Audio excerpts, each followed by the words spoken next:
Welcome. This series presents the non-dual wisdom of the Avadhut Gita. The Avadhut Gita was often referred to by Ramana Maharshi, who is said to exemplify it. So listen, reflect, and deeply meditate. Know yourself. This is Richard Clarke. Today I'll read from and comment on Chapter 1, verses 27 and 28. These verses are about Shiva, the only reality. I'll also offer inquiries that might deepen your experience. Verse 27, I know not Shiva. It can mean Brahman and high awareness. How can I speak of him? Who Shiva is, I do not know. How can I worship him? Verse 28, I am Shiva, the only reality. Like absolute space is my nature. In me is neither unity nor variety. The cause of imagination, too, is absent in me. My comments. Ramana Maharshi emphasizes the non-dual nature of reality. Advaita Vedanta teaches that the ultimate reality, Brahman, is indivisible, and the apparent diversity of the world is an illusion.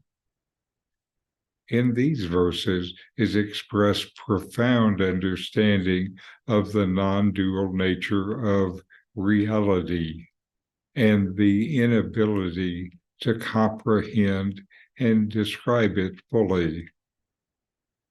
Let's explore each verse. Verse 27, I know not Shiva. How can I speak of him? Who Shiva is, I do not know. How can I worship him? Verse 27 refers to Shiva, which can represent both the supreme reality, Brahman, and absolute awareness.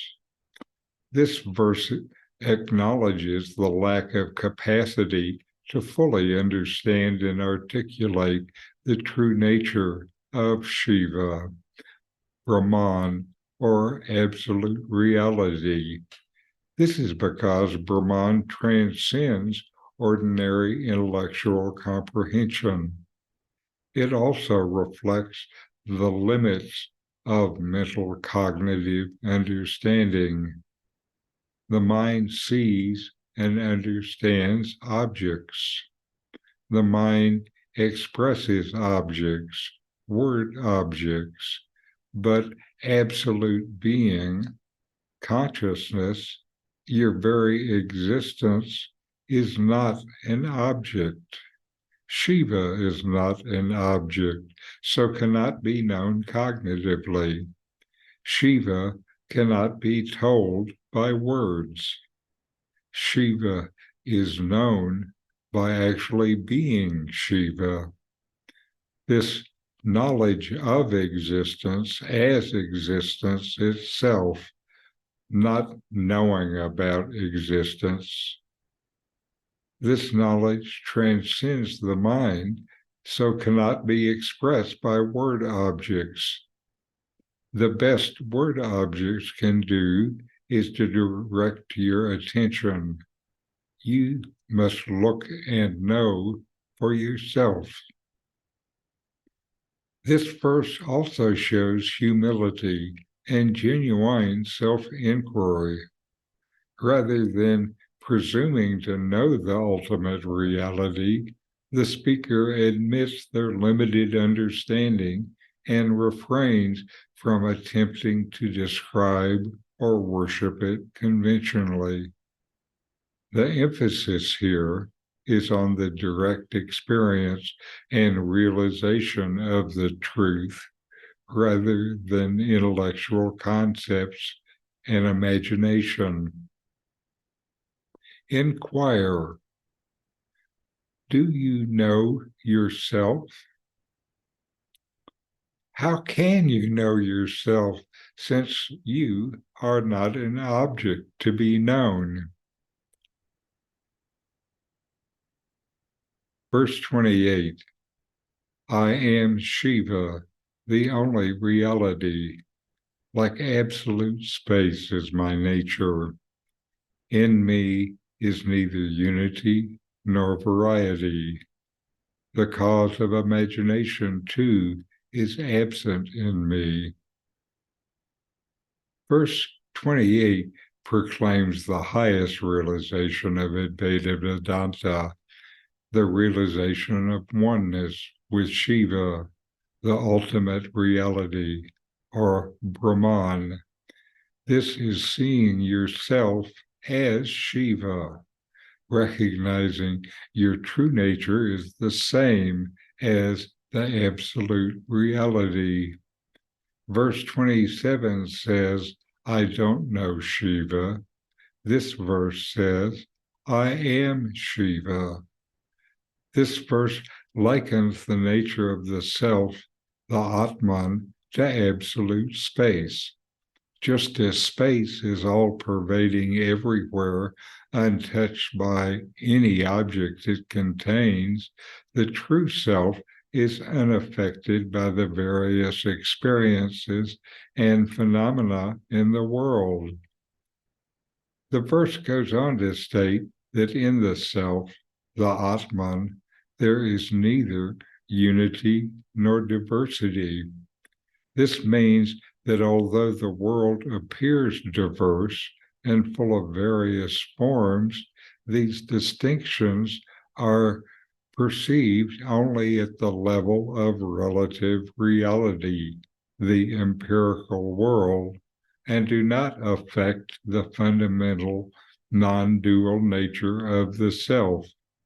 And while the self is all things, it is not any particular thing, all without being one.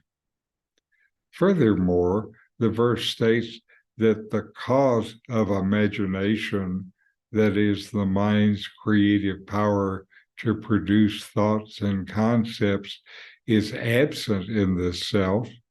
There is only reality.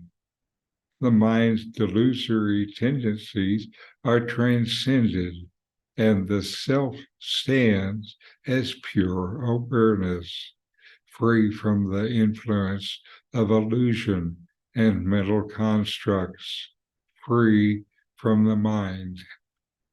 Inquire, do you know yourself? How can you not know the self that is your very existence every moment? These verses from the Avadhut Gita capture the essence of Advaita Vedanta, the recognition of the non-dual, indivisible nature of reality, the realization of oneness with the ultimate truth, Brahman, and the transcendence of all mental constructs and illusions. It emphasizes the importance of direct experience and self-inquiry as the means to attain spiritual liberation. Ramana Maharshi's teachings were deeply rooted in these principles, and he encouraged seekers to realize the true self through self-inquiry, leading to the direct experience of Advaita, or non-duality. So, inquire, know yourself, and be always free and at peace. Thanks for watching. If you enjoyed this Ramana Maharshi video, subscribe, like, and send me a comment.